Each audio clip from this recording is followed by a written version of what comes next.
Today, I'm very excited to have Peter Brear, the president of Starboard Aeronautical, also president of Archer Plastics out of British Columbia, and a client and a friend.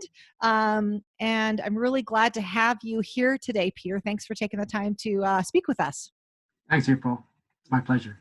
Wonderful. So we're going to get into a little bit about sort of your response and the way that your business is changing in this time. But first, tell us a little bit about who you are, what you do, and who you do it for. Okay.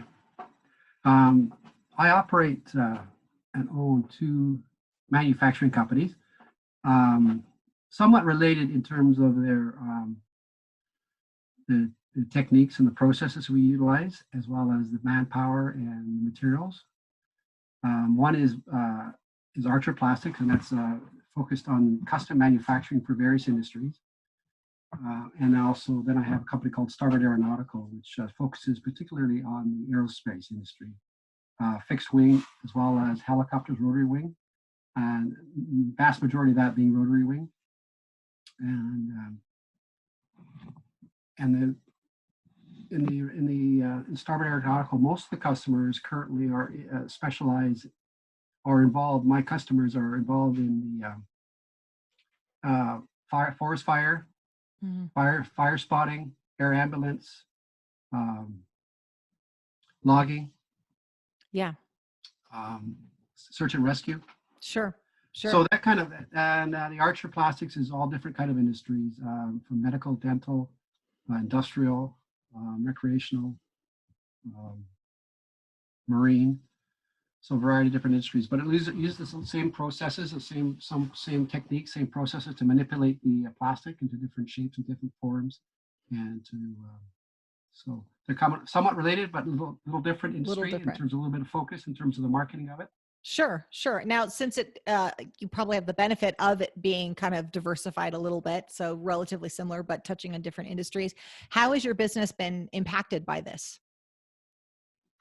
Well, fortunately for both businesses, the helicopter industry right now is, because of the forest fires around the world, has been been a lot of new work, a lot of new business, a lot of growth in that area. So I've got a lot of work in progress in that area.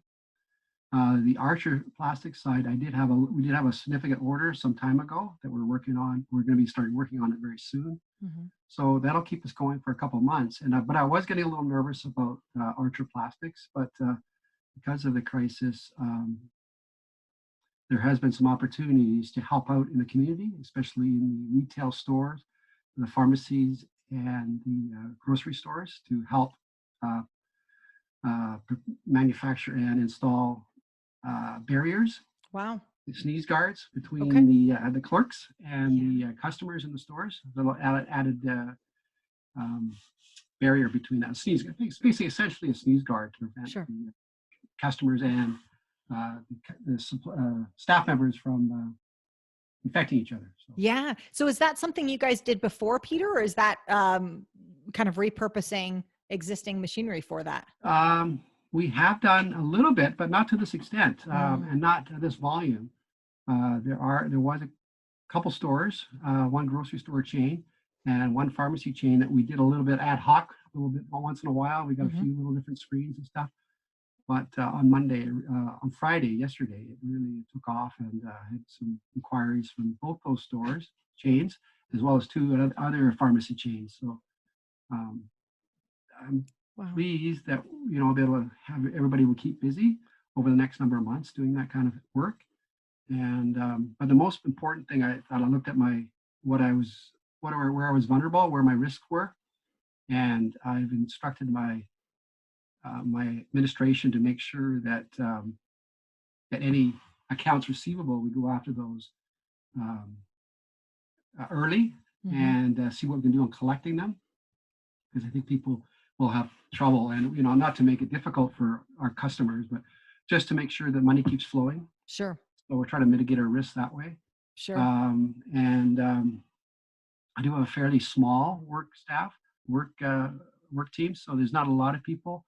So everybody's been careful, and they have a lot of space at work, so they can have a safe distance working together, as well as they limit their movement between work and family, and restrict their movements, into to the grocery store and the pharmacy.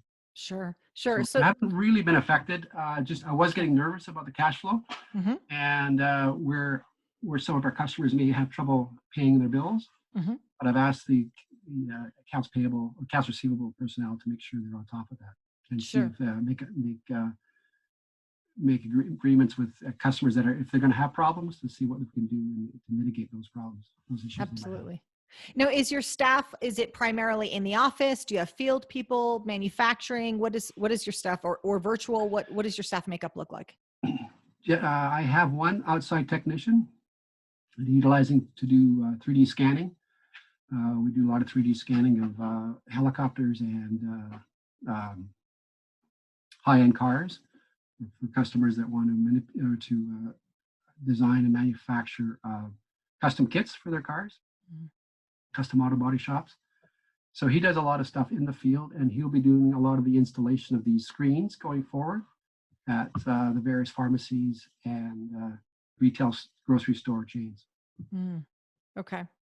Perfect. Okay. And then you have office staff as well too, right? Yes. Okay. Yeah. Are they still, so it sounds like they're still in the office there, but you're maintaining safe distances and you've taken measures to keep them all safe. But at this point, people are still going into the office. Yeah, except for myself. I only go in if there's a key important, something that has to be taken care of or a decision that has to be made. But for the most part, I've been I'm working at home. I do have my kids here at home, so I've been helping out here with looking after them while they're not at school. Sure. So how are you coping with that? So as a person who is not typically works from home, that can be a big adjustment. We've had that conversation many times on these calls. How are you coping with that? For the first few days, I really enjoyed it. Yeah, it's been a bit of a transition. And, it's given me some. I have my office here I'm sitting in, and it needs a little bit. Wasn't up to a couple months ago. I wasn't able to get into my office because there was filing boxes at the door. But now I cleaned it up a little bit. But it's going to give me more opportunity to clean my office and get set up.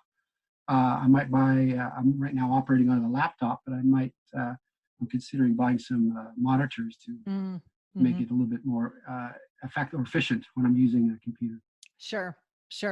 It's funny because we've heard that a few times as well. It was good for the first couple of days. I thought, I really like this remote work. And then we've had stories of, someone gets pinged on the head with a Lego in the middle of a conference call, or one of the gals said that her daughter came and turned her computer so I could see in her bedroom. And we've had some pretty interesting stories about, so this is what remote work can look like if, especially if we're not accustomed to it. We just don't have the space in place, and it's an adjustment for people. Yeah. So, and your boys are home. So you're obviously in British Columbia. School's closed already? Schools are closed. Yes. Okay. We're going to be off. This is going to be, we just finished the first week of spring break. Okay. So I was going to be away anyway with the kids skiing at Sun Peaks, but we had to cancel that where the mountain was closed. So we were disappointed. But so I had done a really good job preparing to be away anyway. So this first week was pretty good because I had taken care of a lot of things already and had delegated a lot of the projects, and all the projects were going ahead. And then Friday kind of blew up in terms of all those new projects came in. So I got pretty busy yesterday. But I'll probably be a little bit busier early next week as I try to delegate and get the resources I need to move on some of these big projects. So are you guys, so it sounds like, luckily the two businesses that you're running, things are still moving ahead, that, it's not one of the real hard hit industries like the entertainment industry or a couple others that we spoke to. What hurdles are you facing right now? Well, my main hurdle, this is just the finances at home because my wife has been off for quite a while. She took beginning of, or middle of February, she went off for surgery. And then so she was recuperating from that. And then she had some dental surgery. So she was recuperating from that. So she'd been away from work for a month. Sure. And now she shut her business down, or closed it. Sorry, she didn't shut it down, but closed it for a period of time. She's an optometrist, and she has to get up close and personal with her patients, right? So So she's got a fairly large staff, and she's figuring that out, how to mitigate the impact it's going to have on her staff, and where they can help out. But basically, it's closed right now. So Yeah. and she's still hobbling around from her injury, from her surgery. So she's not quite 100% yet, but she's getting better. And so she's very proactive, and it was really wonderful. She actually phoned the bank right away and said, "Can we get it?" I thought we could get by, squeak by, and struggle, without her income. But Mm-hmm. she asked the bank to give us a reprieve, and they were very quick in giving us reprieve for 6 months on Wow. paying our mortgage. So that's a big, big thing. So just educate yourself on what your government is going to help out. Our Canadian government is really stepping forward and giving out a lot of programs to help people in various situations. For example, people that are forced to stay, workers that are forced to stay at home to look after the kids. I believe as of April, they will be giving those families or individuals $900 every 2 weeks to help out. And there's other programs for people that are laid off. Wow. And so you educate yourself on what the government, so your local government as well as your federal government is going to provide, I think, and offer. And I think if you communicate early with your bank and explain the situation, I think they'll be more lenient and help people out with paying back mortgages or lines of credit or things like that. So that's amazing. That was one of the questions I was going to ask you: is what resources have you utilized? That is phenomenal. I know we've got some disaster relief loans for small businesses. I don't know that we have anything at this point as we'll say encompassing a 6 months mortgage postponement. That is amazing. Yay, Canada, man. JT, Justin Trudeau for the win. he's probably gonna have to cut that part out, but all the Americans are like, ah, and I was like, damn it, Canada wins again. Oh, it's so awesome that they're supporting people through this time as much as they are. And I understand. I understand that your government's stepping forward and providing, paying for all the testing for any potential virus infections. Is that how I understand it? I that's a good question. I actually don't know. I don't know what that looks like if someone is uninsured. So if you have insurance, I believe so. I don't know what that looks like if it's uninsured. So I really can't speak to that. Unfortunately, a lot of people aren't getting tested right now because there's not enough. So they've got to really reserve it for people that very, very much need it. So, but that's a really good point of just understanding what resources and ask early. I was listening to a show this morning that was just saying, actually one of our earlier interviews, she was saying, ask, and it's okay if they say no, but she said, keep asking, because then the answer might change in 2 weeks when the guidelines are a bit more lenient. So it's okay to ask and be told no, but just keep asking and get your name in the pipeline, get your name on a list somewhere that, hey, I might need help, because, that's, it's another layer, to navigate when you're a business owner, because, there's financial concerns, obviously, but there's staffing concerns. You want to maintain your staff. You want to help them out. Have you found that your staff is struggling or worried? And if so, how are you kind of comforting them in this time, or how are you sort of stepping up and filling that leadership gap for them, that maybe some people are going, hey, what do I do? Have you had opportunities to kind of step in and help guide them through this time? I think they're all pretty comfortable that we're going to be, they feel pretty comfortable. I don't think they feel that any loss or potential loss of revenue or fee going forward, revenue going forward, because we have such a strong backlog of work to work through. They keep complaining to me that they got too much work. So, in a blessing, that's a blessing, really, because it could be really. Because I noticed in the general sort of. It's actually been slowing down in general to the custom manufacturing the last number of months. But other than this large injection molding order and some other little projects, as well as the safety screens in the retail grocery stores and the pharmacies, it could have got pretty quiet. Yeah. It would have our cash flow and our resources would have dwindled. But thankfully, everything is come. What's happened the last few days, it's been a blessing. Yeah. So just to understand, as far as you guys weathering the storm a little bit better than maybe some other businesses are right now, how much do you attribute that to, hey, this is just the particular industry we're in and it's just not hard hit? Is it, hey, we had some really big orders that provided an Mm. additional cushion? Or is it just, I knew that a storm would come eventually, and so we kind of had a rainy day fund. Like we were prepared for not exactly this, but some kind of occurrence to happen. Mm-hmm. That's a good question. Um, I have set it up so the aviation, um, and particularly helicopters, they're expensive to run. So if there were general downturn in the economy, Mm-hmm. not induced by a medical emergency that we have, but just a general return in the economy, downturn in the economy, helicopters are expensive to operate, and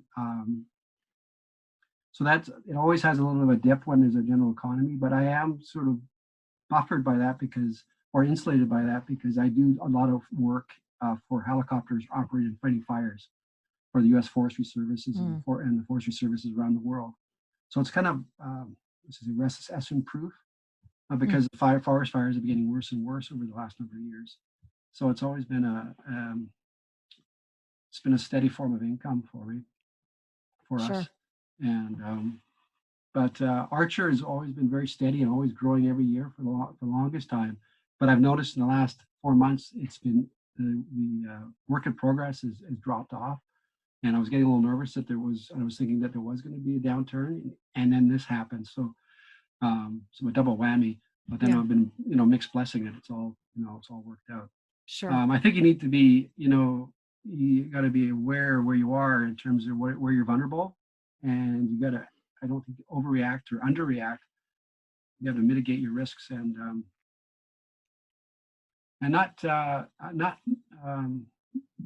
not minimize it and use wishful thinking. I think sometimes I maybe just wish things are just going to get better. Mm-hmm. But I think you do have to take actions at times when you have real risks and the real problem of cash flow and liquidity. Mm-hmm. And you got to keep focused on making sure that cash is moving and that you have projects in place. But yeah, I can see how it's going to affect a lot of, be very difficult for a lot of people. Absolutely. And, it's going to be really, really hard, I think, going forward economically. Yeah. And I think the governments are stepping up to help out. Wonderful. And yeah, I can do to help. And I'm going to get people out in the field installing, safety screens at various retail stores and grocery stores and pharmacies. Yeah. That's amazing. That's amazing. And it's so important for us to keep the doors open again, whether that's physically or virtually, but to continue to drive that economic engine, to keep people employed, to keep people busy, moving things ahead, keep moving the needle. I think that's very important in times like this. We talked a little bit about some opportunities that exist. So, the sneeze guards, things like that. Is there any other opportunities that you're seeing in this time? And again, it's very easy for us to get caught in sort of this trap of looking at what we can't do and not focusing on things we still can do, right? Well, businesses may have shifted a little bit. Business may need to pivot a little bit. But are there any other opportunities that you're seeing in times like this that could end up serving us well? And again, that can be business and that can be personal as well. I think we're going to conduct ourselves differently going forward in a lot of areas. It's an interesting question because on these sneeze guards, you're going to have a doubler plate along the bottom where it's mounted to the countertop. And the engineering staff at these retail grocery stores were specifying the same material that the screen was made out of. And I suggested to them that we use a different material instead of using acrylic, because a lot of as the customers rub up against it and push up against the screen to make payments and things like that, it's going to be a lot of abuse on this doubler plate that's going to strengthen the anchor point to the counters. So I'm suggesting to them that we use a metal strip, which is going to hold up to the abuse a lot better, and conceal any dirt that gets in between the clear acrylic screen and the countertop. But also, I thought, wow, not just any metal. Let's use a copper alloy, because copper has his inherent property is antimicrobial properties, where a lot of viruses and bacteria will survive for many days on metal or plastic surfaces. On copper, it doesn't. And it's been well documented over the centuries that Wow. copper pots and, things in copper drinking vessels are healthier to drink from. So it's an interesting thought. So I threw that out just before this call to my customer and said, instead of using acrylic double O, let's look at a metallic one and let's look at a copper alloy for these three reasons. So I'm kind of curious to see what he says. But anyway, just keeping your eyes open and looking at opportunities, and maybe we'll see a return to copper door handles and copper faucets and copper. I don't know use of the market. I don't know. I'm just an interesting thought. But I think there's going to be other things that come back or become more popular as time goes on because of this crisis. Yeah, absolutely. It'll be a trend that was started right here, guys, by Peter on the Pivotme podcast. It's just an odd one. It makes sense. It makes sense. So let's talk about maybe some habits that you're doing, maybe some things that you are doing right now. Maybe it's habits that you did before and you're carrying through and saying, hey, this isn't a movable. This is a non-negotiable. I still have to work out in the morning, or I still have to journal, or whatever it might be. What habits are you still maintaining during this time? Yeah, maintaining your morning routine is really important. But instead of going to the gym that I go to I believe it's closed, but I haven't gone there for a few days. But what I've been doing is going in for a run and going out in the park and going for a run in the forest. And it's just an amazing opportunity to get some exercise and feel fresh and open up my lungs. And so keep on doing that, and then reading and educating myself and looking at how I'm going to mitigate my risks going forward and be in a stronger position going forward after this. So. Absolutely. Absolutely. And are you involving quite a few of the business owners that we've talked to also have kids at home, just as you do? Are you involving that in their process? How are you managing going through this, navigating this, and also having kids at home, both whether that's managing their activities or just kind of their emotional states as we're going through this? Yes, that's a good question. My kids have been, my wife's home at home too. So we're both helping out, making meals and, taking the kids out for walks and whatnot. We've been kind of restricted, obviously, in doing what our kids are doing. We were going to be away skiing this week, and then next week they're going to be a hockey camp, which we're not doing. So we're going to be going for bike rides and walks and things like that. So that's kind of thing we'll be doing. And the kids are getting very good at Fortnite. That was our last interview too. She said, my kids have gotten amazing at Fortnite. Oh yeah, they play a duel. They're very good. They enjoy playing as a duel and then learning to work cooperatively. And they won. I think they get 2 or 3 victor royales a day. So they keep saying, well, we're going to go to the competition league and start making money. And I said, okay, how much do they make? Oh, the winner makes 50,000. So I said, you're supporting this. Keep it up. Screen time for the win. But it's a great. I think Fortnite and those online gaming. It's just a great way for them to keep connected with their friends. Whether it be at school or the sports teams. I think it's a fantastic way they speak and they cajole and they have a lot of fun with each other and they challenge each other and they work in duels or quads or larger, or solo once in a while. So it's a good opportunity for them to spend time with their friends, even though they're not in the same room. I think that's a great point. So, obviously our kids are younger than your sons, but we finally were like, all right, what is this Minecraft thing and how do we download it? Because some of their kids are on Minecraft. Again, ours are younger, but I know that they can talk back and forth to their friends. And so we've been doing Zoom calls with the kids. So last night we had a scheduled Zoom call at 5:00 and I brought my laptop down, set it, I had to set it on the table so nobody could touch it or else my kids would be fighting over who's touching the laptop, and opened up the Zoom link. And the CEO of Zoom right now is giving free memberships to people who want a Zoom account right now. And we've used Zoom for years, but for anyone else that's listening, please, please, please get a Zoom account. It's amazing. And so we open up the platform and then there's 7 or 8 kids and they all start talking at the same time. And I as a mom, I eventually had to leave the room because I was like, stop talking over each other. No one can hear each other. You know, and I'm like policing it. And then I'm thinking, oh no, don't be that mom. And so I just like got my food, went to another room. I was like, just do whatever that 6 and 9-year-olds do.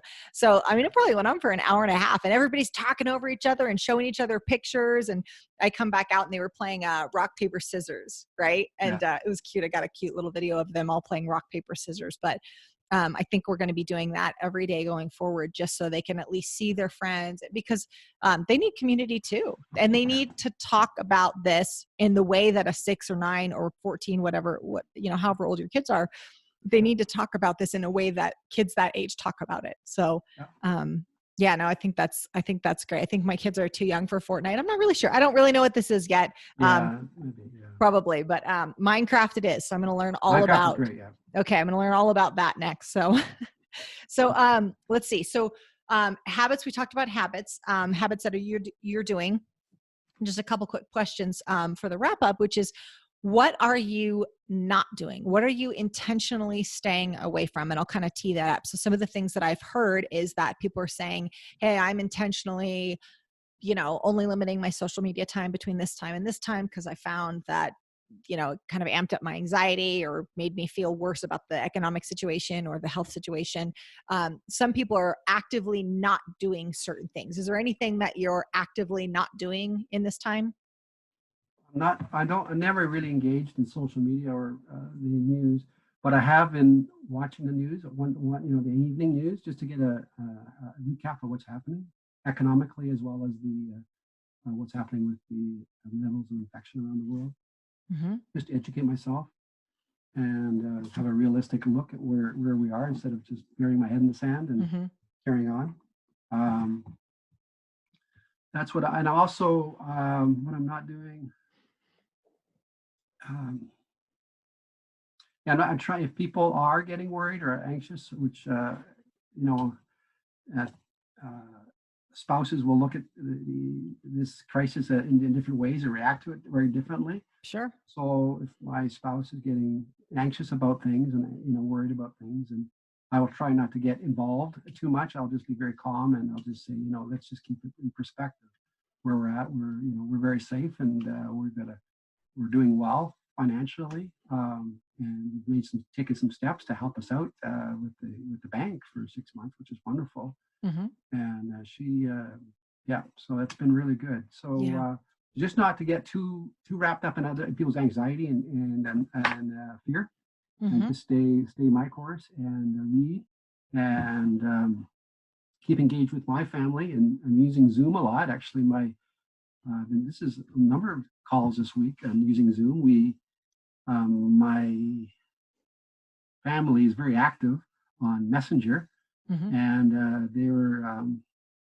they love music. Well, all my members of my family, so they're thinking of doing a Stingray karaoke, and they were just corresponding about what platform to use, and then we've arrived on Zoom. So we'll be using Zoom to do our karaoke coming up, maybe tonight. I don't know, and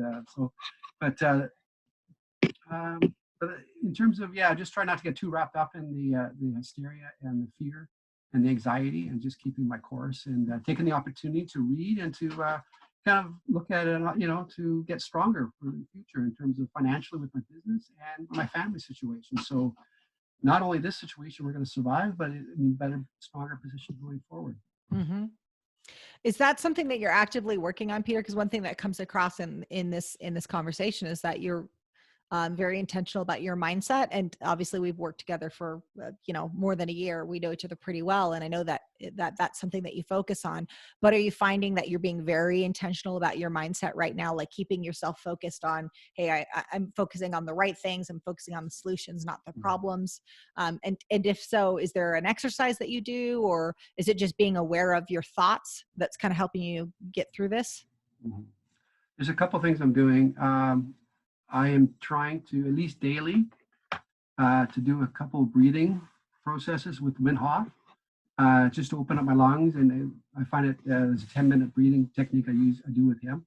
And I'm going to try to do it every hour. I don't, but I try. The Wim Hof, and just helps open up my lungs and makes me relax and feel comfortable. My wife is very concerned about me because I do, I have have had compromised lung function. So she says if I'm going to get it, she thinks I'm going to die. So she's concerned about that. So I'm doing what I can to. So do your lung exercises in front of her. Look, honey, I'm working out my lungs. Yeah. So, but and that, and also doing some meditations, using the tools by Joe Dispenza, and just reading, keeping reading and writing. Wow. Using it as a wonderful opportunity. I really enjoyed it's been wonderful weather here. And so it's been wonderful sitting, in the kitchen with the sun, streaming into the window, and sitting there with my laptop and doing some work there. So it's been a really wonderful week, some new challenges, and a new reality, really. So it's been a great opportunity for my family to connect as well. We haven't spent this much time together, concentrated. Really, it's been wonderful if you think about it. And not a lot of families have this opportunity to spend this much time together and get to know who you really are. Yeah. There's no hiding. Right? There's no hiding, right? Yeah. To go. So my wife won't let me out of the house unless it's a very, specific thing I'm doing. She won't let me go grocery shopping. So I have to be creative. So anyway, but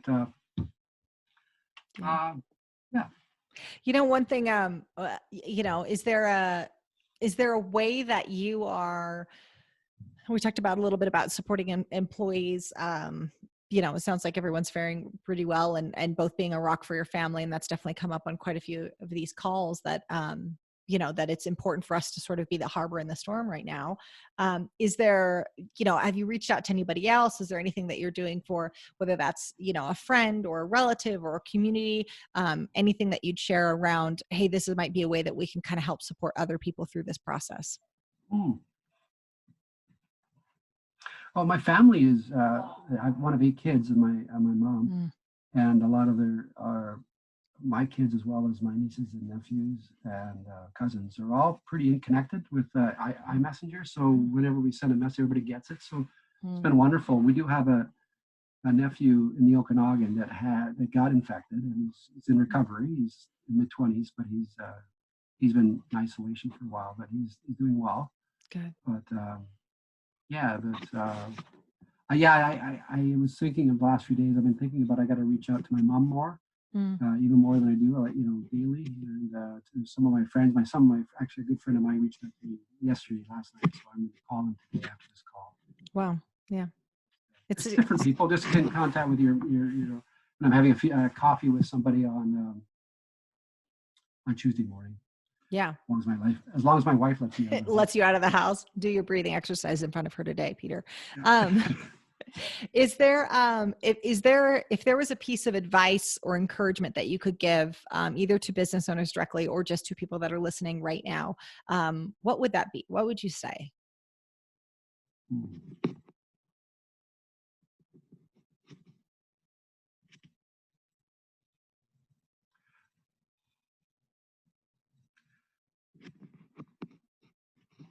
Right now in this crisis, I would say educate, be aware where you are in terms of your liability, where you are with your liabilities and vulnerabilities, and take action, and do what you can to mitigate any risks, and reach out to people, talk to people, don't hesitate.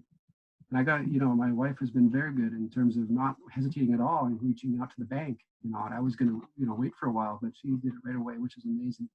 And it took a lot of weight off my shoulders. I thought, well, okay, we didn't really need to do that, but I'm glad she did. And so don't hesitate, don't mitigate, don't minimize the risks, or be realistic and don't overreact, and but don't underreact, I think, is the key. And just be level and concise, and solid rock for your family and for your friends and anybody that needs your help. Sure. No, that's sound advice. Peter, is there something that we can do, us here at Pivotme or the Pivotme listeners, that we can do to support you, to support your business during this time? How can we show up for you? Well, just keep on doing what you're doing. I love the mastermind group, but Wednesday, I really look forward to that. And I think I've expressed that to you when I first joined Mastermind. It was very uncomfortable for me to do this online sort of conferencing and whatnot, but I've grown to like it, and I hope and I trust I'm a valuable part of our community. And it's really important to me to break outside myself and connect with others. It's really allowed me to express who I am. I'm becoming much more expressive, and ability to ask and reach out for help when I need help. And it's a very important skill, I think, to look, when you're trying to accomplish something, to ask for help to people that have been there before. And I think that's a key for Pivotme and our mastermind group. It's been a very supportive and very helpful to me, and given me a platform to spread my wings a bit and to go after my goals, and a vehicle to keep me at my best. Yeah. Absolutely. Thank you for that, Peter. And just to give some context for the listener. So Peter's in one of my mastermind calls, and has been for probably about 15 months would be my guess, a while. And it's a scheduled time weekly where mostly business owners, but it's a bit of a mix, get together, really growth oriented people get together. And the idea is to level up. It's a place where we can be accountable. We cover a topic, but it's also a place where we just come to get better. So we go after goals, we manage our mindset. We're very intentional about how we show up in this world and contribute more to our community, to our family, to our businesses. And Peter, you've been an invaluable piece to that. So not only has your leadership been a gift within the mastermind, but also your mindset. Peter is one of those people that just, regardless of what happens, he just stands right back up again and goes, well, I just learned something. Let's do this again. That was fun. Which has been, it's infectious. Well, probably not the appropriate word to use right now. That seems a little tone deaf. I don't want to say contagious either. When just managing the mindset the way that you do, we know that what's wrong is always available, but so is what's right. And you continually retrain your eye to see what's right. We saw that just today in our chat. And so that's been a huge gift to the mastermind. So I thank you for that. Thanks, April. Wonderful. Thank you very much. I really enjoyed it. Yes. Well, thank you so much for making your time to going to your home office and getting that door shut. I know that could be challenging, especially with kids running around. So thank you so much.